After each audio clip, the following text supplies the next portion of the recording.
అనకాపల్లి జిల్లాలో ఉన్నటువంటి Parawada ఫార్మాసిటీలో Toronto pharma కంపెనీలో జోలఫ్రోడమ్ స్టేజ్ 2 అనేటువంటి ఒక డ్రగ్ ఏదైతే ఉందో ఈ పౌడరు ప్యాకింగ్ చేస్తున్న సందర్భంలో అది ఇద్దరు కార్మికులు జె రామకృష్ణ అలాగే బసవేశ్వరరావు అనేటువంటి ఇద్దరు కార్మికులు కాంట్రాక్ట్ కార్మికులు తీవ్రమైనటువంటి అస్వస్థకు గురయ్యారు.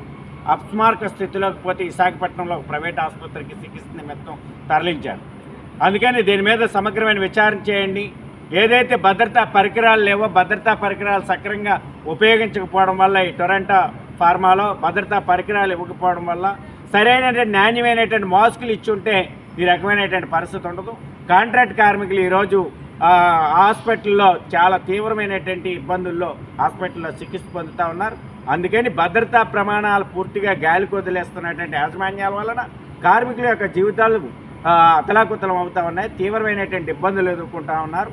కాంట్రాక్ట్ కార్మికులు అరిచేతుల ప్రాణాలు పెట్టుకుని క్షణ భయాందోళనలో విధులు నిర్వహిస్తూ ఉన్నారు. కార్మికుల యొక్క భద్రతని పూర్తిగా యాజమాన్యాలు గాలికి వదిలేస్తూ ఉన్నాయి.